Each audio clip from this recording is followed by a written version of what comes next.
Muy buenas tardes, mis amados. Dios sigue bendiciendo. El tema de hoy trata de los versículos 33 y 34 del capítulo 4 del Evangelio según San Marcos.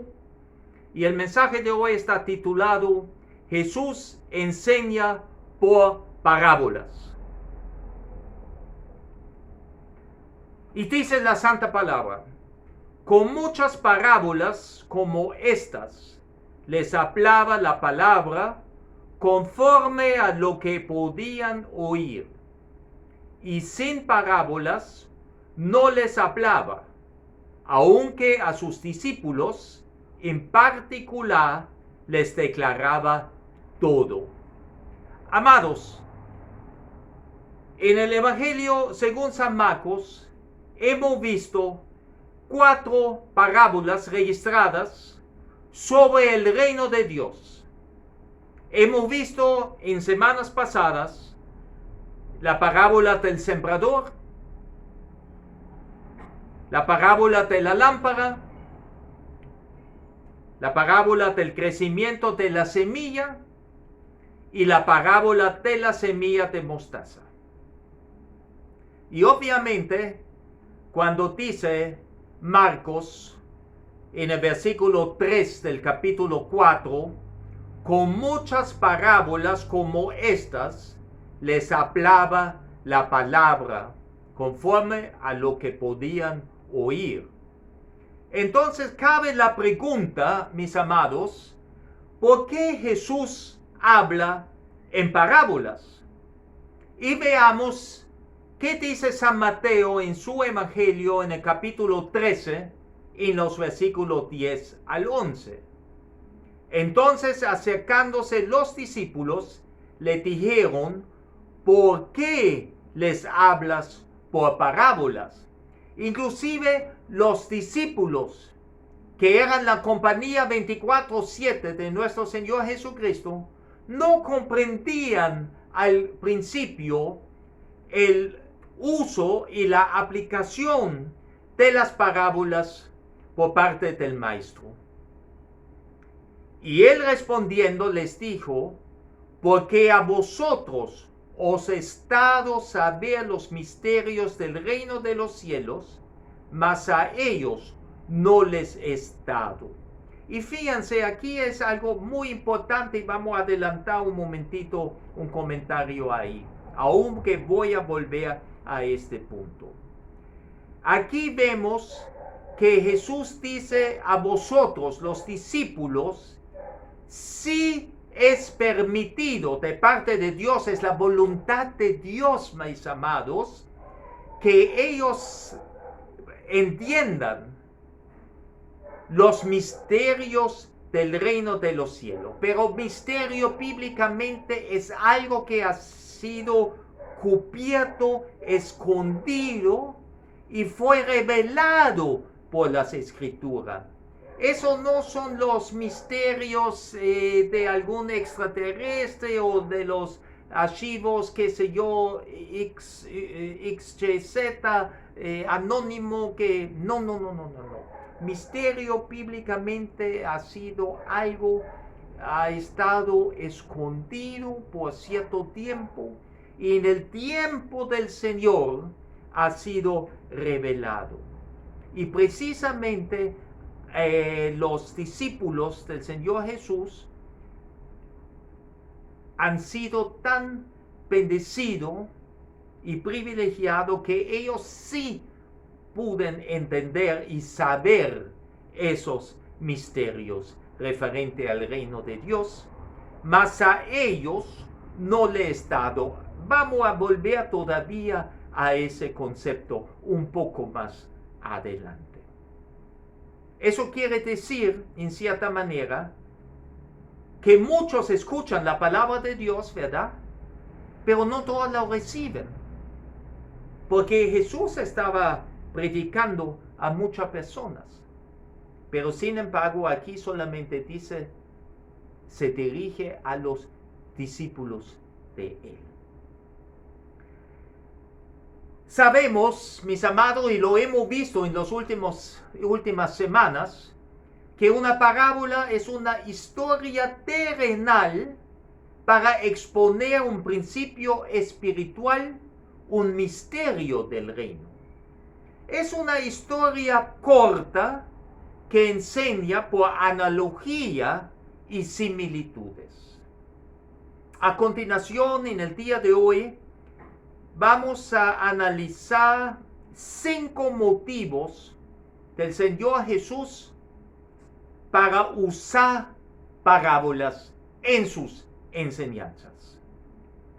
El motivo número 1 es precisamente la revelación de los misterios del reino de los cielos o del reino de Dios. Lo importante es, mis amados, es la lección, la enseñanza o el principio enseñado y no la historia per se. La historia es solamente un vehículo, un instrumento para enseñar algo importante, un principio, una lección, un misterio.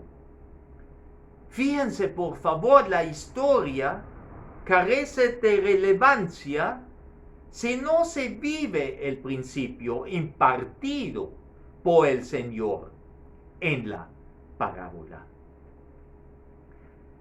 La mayoría de las parábolas, las que hemos visto, comienzan con el reino de los cielos es como, o el reino de los cielos se parece, es similar.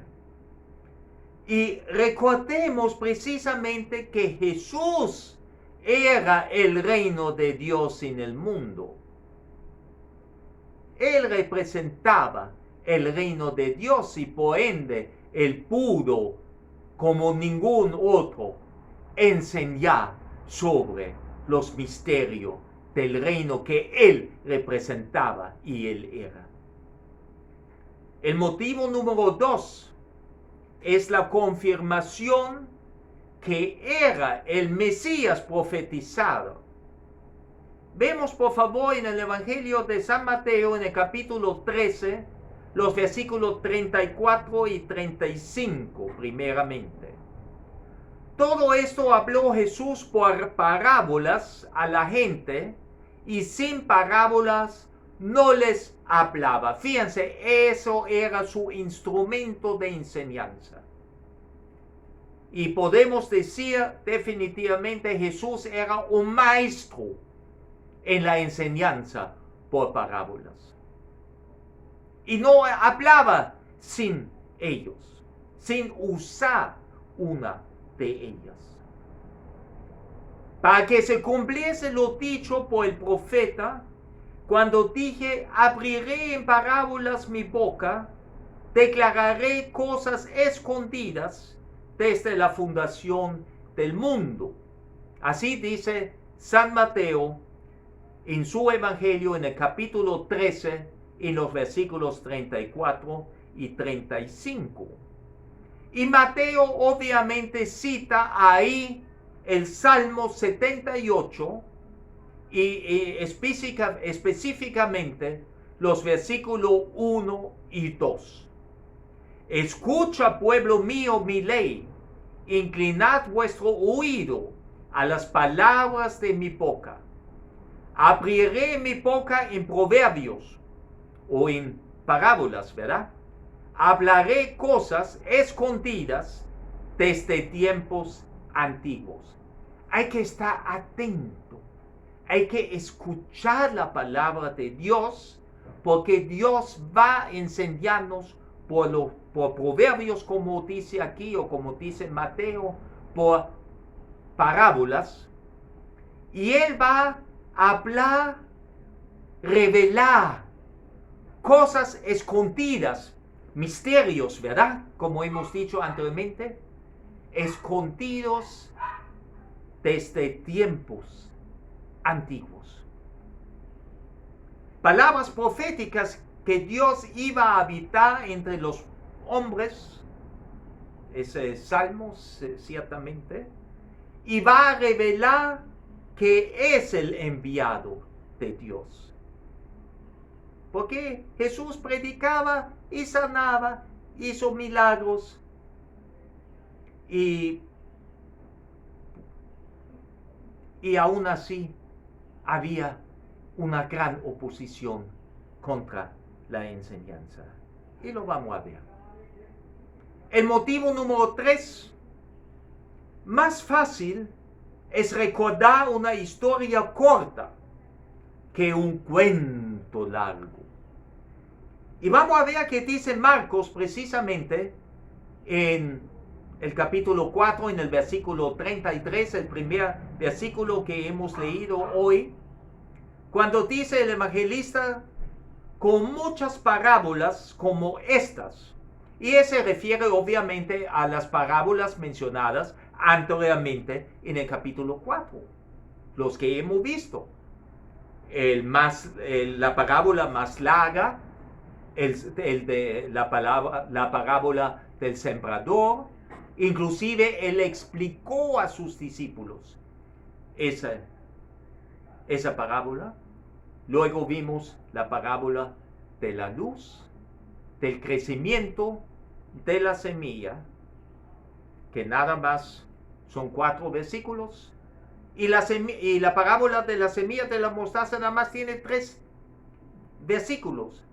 Entonces podemos entender el versículo 33 de Marcos 4 cuando dice, con muchas parábolas como estas, les hablaba la palabra, la enseñanza de la palabra de Dios, conforme a lo que podían oír, lo que el Espíritu Santo le iba a revelar, o él a nosotros, ¿verdad? O a ellos, obviamente, en la voz del Maestro. Tenemos que recordar que en ese tiempo el Espíritu Santo todavía no ha llegado sobre los apóstoles, sobre sus discípulos, sino fue mucho más tarde en Pentecostés, cuando el Señor ya ha ascendido al cielo. El motivo número 4, la simplificación de un principio teológico profundo por el uso de parábolas. Jesús, como ya yo dije anteriormente, era un maestro en el uso de parábolas. Ejemplo de las 2 parábolas mencionadas anteriormente. Vamos a ver el primer ejemplo aquí. La parábola del crecimiento de la semilla. 4 versículos. Fíjense qué hermoso la enseñanza. Decía además, así es el reino de Dios. Una analogía, una comparación. Así es el reino de Dios como cuando un hombre echa semilla en la tierra. ¿Quién siembra la semilla? El hombre, en ese caso, es el sembrador. No es el Señor, es el hombre. Por tanto, id y haced discípulos a todas las naciones. Como dice Marcos, por tanto, predicad el evangelio a toda criatura. Cuando un hombre echa semilla en la tierra y duerme y se levanta de noche y de día, y la semilla brota y crece sin que él sepa cómo. Fíjense, aquí vemos la comparación. La semilla es la palabra de Dios. La sembramos. Pero después nosotros los dormimos, pasan días, pasan noches. Y en algún momento, a lo secreto, esa semilla germina y va a brotar y va a salir una planta. Asimismo, es el reino de Dios. La palabra de Dios es la semilla que en su tiempo, a lo escondido, a lo secreto, Dios la hace germinar. Y crece. Y así crece el reino de Dios. Lo hace Dios, no lo hace el hombre. Nosotros solamente sembramos la semilla. Nosotros predicamos la palabra de Dios. Pero el efecto de la palabra de Dios, predicado por nosotros hombres, ese efecto controla únicamente Dios y no el hombre. Porque de suyo lleva fruto la tierra, primero hierba, luego espiga, después grano lleno en la espiga. Cuando el fruto está maduro, enseguida se mete la hoz, porque la siega ha llegado. Eso ya aplicamos en su momento, va a ser cuando el Señor Jesús viene por su iglesia, cuando el fruto está maduro. Entonces Él va a meter la hoz porque la siega ha llegado. Todavía parece la iglesia del Señor no está de todo madura. Todavía no ha crecido lo suficiente como Él lo espera. Y eso asumo es la razón porque Él todavía no ha llegado. Él nos da todavía chance de sembrar. Pero recordemos siempre, el crecimiento da el Señor. Y la lluvia temprano y tardías también. Y la germinación. En la parábola de la semilla de mostaza vimos lo siguiente. Decía también, ¿a qué haremos semejante el reino de Dios? Otra vez una comparación, una semejanza, una analogía. ¿O con qué parábola lo compararemos? Y dice ahí que el reino de Dios, el reino de los cielos, es como el grano de mostaza, que cuando se siembra en tierra es la más pequeña de todas las semillas que hay en la tierra, pero después de sembrado crece y se hace la mayor de todas las hortalizas y echa grandes ramas de tal manera que las aves del cielo pueden morar bajo su sombra. Y la explicación en la última enseñanza sobre esa parábola hemos dicho, en ese tiempo en Palestina estaba muy conocido la mostaza negra. Era un grano tan pequeño como tal vez la punta de una aguja, la punta de un alfiler. Y obviamente era una hortaliza. Al principio, la germinación y el crecimiento, todo parece bien. Dios lo controla perfectamente bien y sabemos cuando vamos al restaurante chino, una orden de puerco con hojas de mostaza, ahí hay esa hoja verde rico, ¿verdad? Eso es la mostaza, ¿verdad? Hojas de mostaza. Pero ocurre algo. De repente, el crecimiento sano, normal, se vuelve anormal. Que comenzó como una hortaliza, como la lechuga, la espinaca, de repente crece a una altura de 3, 4, 5 metros, casi 5 metros de altura, y se vuelve árbol. Eso no es normal. ¿Usted ha ido alguna vez a un restaurante chino y pidieron puerco con hoja de mostaza? El chino salió con un serrucho, con una hacha, se trepó el árbol y cortó las hojas de mostaza. Yo no lo he visto. Eso no es normal. Ahí hay una advertencia. Si bien es cierto que el reino de Dios crece con el poder de Dios, bajo el cuidado de Dios, y crece, pero viene un momento donde hay personas que son representadas por eso aves del cielo, se aprovechan de la fortaleza, de la grandeza del reino de Dios, se instalan, se anidan en las ramas para aprovecharse de esa hortaliza que ha crecido de forma anormal. Y esos son las falsas enseñanzas, los falsos evangelios, las falsas doctrinas. Y como dice Pablo, y lo repito una vez más, aunque venga un ángel del cielo y les predica otro evangelio, anatema es maldito. Tenemos que tener cuidado porque esas aves del cielo no son los pajaritos que nos cantan tan hermosos por las madrugadas. Ellos no tienen nada que ver con la hortaliza. Ellos no tienen nada que ver con la semilla de mostaza. Ellos no siembran, ellos no multiplican el crecimiento de esa semilla y plantas luego, sino únicamente para morar bajo su sombra, su provecho. Hermanos, tengan cuidado con falsas doctrinas.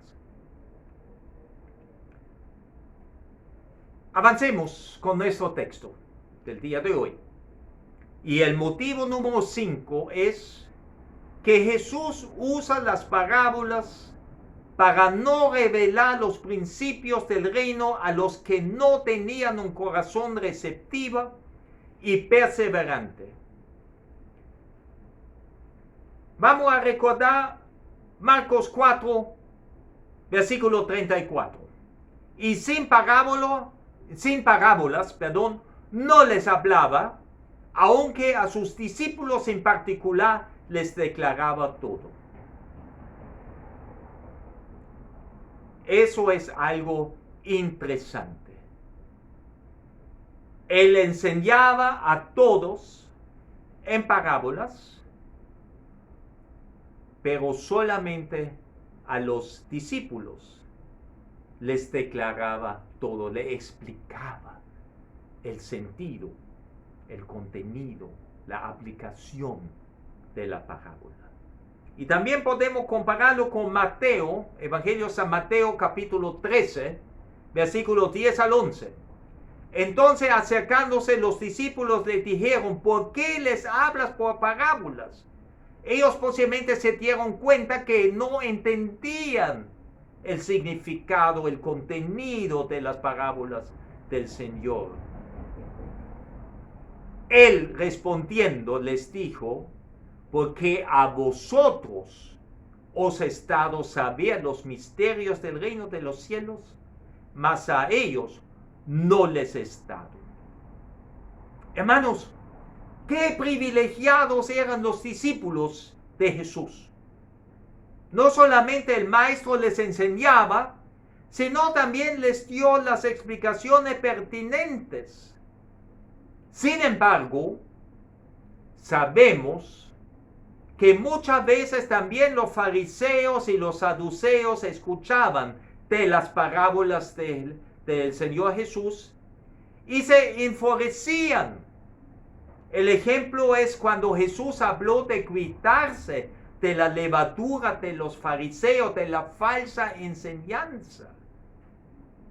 Y ahí siempre hubo un conflicto entre los fariseos, los saduceos, los herodianos y la enseñanza del Señor Jesús.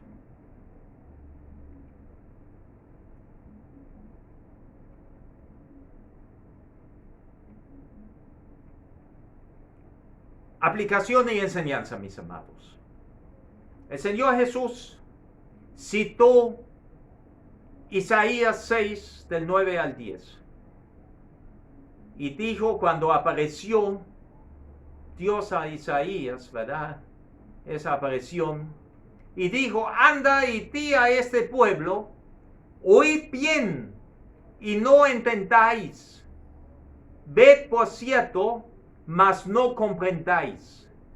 Encueza el corazón de este pueblo y agrava sus oídos y ciega sus ojos, para que no vea con sus ojos, ni oiga con sus oídos, ni su corazón entienda, ni se convierta y haya para él sanidad. Ahí vemos la ceguera espiritual la sordera a la palabra de Jehová, Dios del pueblo de Israel.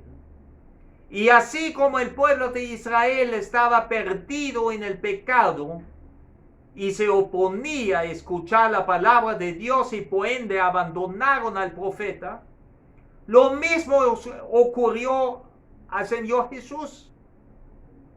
El orgullo y la arrogancia en el corazón del hombre fueron los causantes de la oposición al Mesías profetizado. Muchas personas no podían oír ni entender la palabra de Dios. Acuérdense, por favor, de la parábola del sembrador. Hemos visto que el sembrador echó la buena semilla. El sembrador era el Señor Jesús. La semilla era la palabra de Dios y la palabra de Dios, la semilla, caía sobre 4 diferentes terrenos. Primeramente, sobre el camino, duro, porque ahí la gente caminaba. La semilla cayó encimita y vinieron los pájaros y se lo comieron. Eso representa en la enseñanza del Señor Jesús, en la explicación a sus discípulos, un corazón endurecido. Luego, otra semilla, porque el sembrador siembra donde caiga la semilla. Él no escoge. Caiga donde caiga. Caiga sobre pedregales. Hay tierra encimita, abajo hay roca, no se ve muy bien, la semilla cae. Inclusive germina, pero cuando las raíces quieren expandirse, crecer, tocan obviamente la piedra y se seca, no llegan al agua, no llega a buena tierra. Eso es como un corazón emotivo, brinca de un solo pie, gloria, aleluya, pero mañana se enfría y se va, da la media vuelta y se va. Pura emoción, y la emoción dura poco tiempo. El encanto, ¿verdad? Tercer terreno, espinales. Tierra, bastante buena tierra parece. Germina, nace una planta, pero también nacen espinos. Y los espinos se enredan y con el tiempo se ahogan. Ahogan esa planta, esa plantita delicada. Y el Señor nos dice que eso es como un corazón mundano que se deja llevar por los afanes diarios. Que todo es más importante que la comunión con Dios. Todo es más importante que asegurarse de ser ciudadano del reino de Dios. Y solamente en lo último terreno, cuando la semilla cae sobre buena tierra, da fruto al 30 y al 60 y al 100 por uno. Aunque la tierra es buena, tampoco el fruto es siempre al 100. Y eso es esa buena tierra que da fruto. El fruto da el Señor.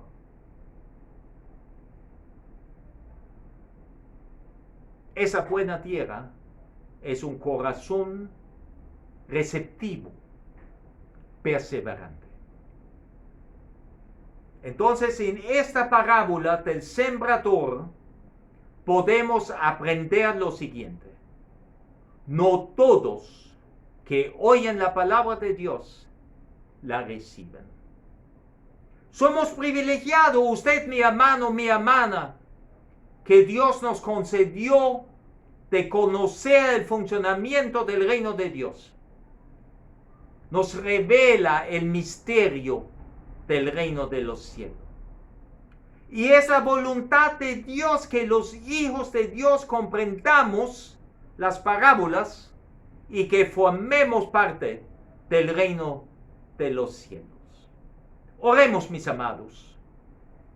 Gracias, Padre Santo, te damos por tu hermosa palabra, tu hermosa enseñanza y sobre el uso tuyo, mi Señor, de las parábolas para explicarnos en historias cortas profundas verdades teológicos, espirituales, principios morales, mandamientos tuyos para nuestra vida. Gracias por permitirnos ser ciudadanos de tu reino, embajadores de tu reino, aún más, con esa gran obligación y compromiso de predicar tu palabra, de sembrar la buena semilla, caiga donde caiga. No somos responsables si dan fruto o no dan fruto. De eso te encargas tú, mi Dios. En el nombre del Señor oramos. Amén y amén. Estimado amigo, ¿usted es ciudadano del reino de Dios? ¿No está seguro? ¿No está seguro si Dios te llama hoy de este mundo, tú vas a estar en la presencia eterna con Él?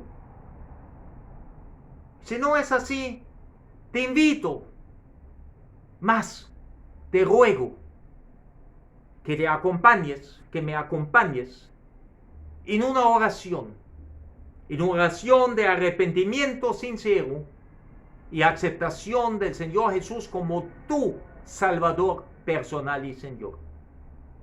Por favor, no me entiendan mal. No es esa oración ahora dicho que te va a salvar. Es el comienzo de una relación personal entre tú y Dios y Dios y tú. Esa relación te va a salvar, pero no las palabras de una breve oración. No nos equivoquemos. Es el principio, es el primer paso. Porque en el momento de arrepentirte tú y recibir al Señor Jesús en tu corazón como tu Salvador, el Espíritu de Dios, un regalo de Dios va a estar en ti morando. Tú eres templo como yo y como los demás hermanos en Cristo aquí, somos templos del Espíritu Santo. Y si el Espíritu Santo mora en nosotros, entonces sí va a dar fruto el Espíritu de Dios. Y va a ser una relación fructífera entre el Dios Santo y tú. Ore, por favor. Padre nuestro que estás en los cielos, yo me arrepiento de mis pecados porque yo sé y yo creo que Jesús murió en la cruz por los pecados míos y los demás. La sangre derramada fue el precio por estos pecados. Pero también creo que Él fue resucitado al tercer día en señal que el Padre Celestial aceptó ese perfecto y único sacrificio. Y por eso Él venció al diablo, al pecado y a la muerte. Gracias, Padre Celestial, por permitirme ser tu hijo o tu hija en el momento que yo recibo a ti, Señor Jesús, como mi Salvador personal y Señor. En el nombre de Jesús oro. Amén y amén. Mis hermanos, ahora los creyentes, los hijos de Dios, vamos a celebrar la cena del Señor.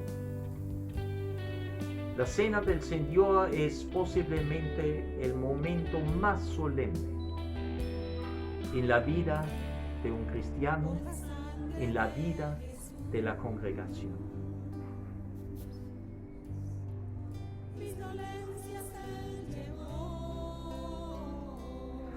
Aquí tenemos el pan y el jugo de la vid, que representan el cuerpo de Cristo y la sangre de nuestro Señor Jesús. Es un simbolismo, es una representación. Pedimos al Padre Celestial que bendiga el pan y este jugo de la vida. Pero también les tengo que advertir, si tienen todavía algún problema no resuelto con una persona, o no estén bautizados en agua, absténganse por favor de participar indignamente de la cena del Señor. Vayan primero y arréglense con la persona y podemos participar en la cena. Padre Celestial, te pedimos que tú nos perdonas nuestras ofensas, que tú nos limpias de toda maldad. Y en este momento te rogamos que bendice ese pan que presenta el cuerpo de nuestro Señor Jesucristo, que fue dado en nuestro lugar, fue maltratado, fue golpeado y fue clavado a una cruz. Jesús fue el único hombre sin pecado, pero Él se hizo pecado para salvar a nosotros. Los que deberíamos estar clavados en esa cruz somos nosotros, pero sabemos que los cristianos en este momento estamos juntos con nuestro Señor. Pero también este jugo de la vid que representa la sangre derramada en esta cruz, esa sangre que nos limpió de toda maldad, que nos blanqueó, y bendiga, Padre mío, así como el pan representando al cuerpo de nuestro Señor, esta copa en el jugo de la vida representando la sangre derramada de nuestro Señor. En el nombre de Jesús. Amén. Y dice la palabra de Dios.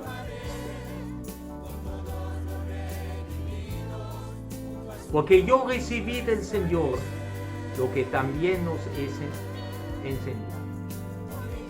Que el Señor Jesús, la noche que fue entregado, tomó pan y habiendo dado gracias, lo partió y dijo: tomad, comed, esto es mi cuerpo que por vosotros es partido. Haced esto en memoria de mí. En tu memoria, Señor Jesús.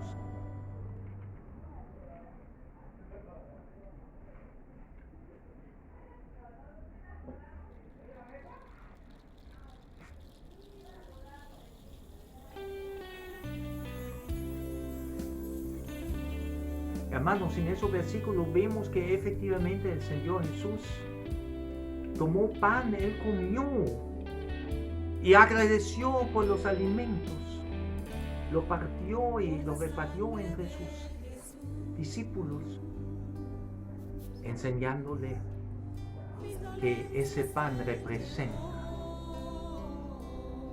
ese cuerpo que es dado en sacrificio por ellos por nosotros, y que lo hagamos en memoria de Él. La cena del Señor es una celebración en memoria de Él, lo que Él hizo por nosotros en la cruz. Asimismo, Tomó también la copa después de haber cenado, diciendo: esta copa es el nuevo pacto en mi sangre. Haced esto todas las veces que la bebieres en memoria de mí. Así pues, todas las veces que comieres este pan y bebieres esta copa, la muerte del Señor anunciáis hasta que Él venga. Ven, Señor Jesús.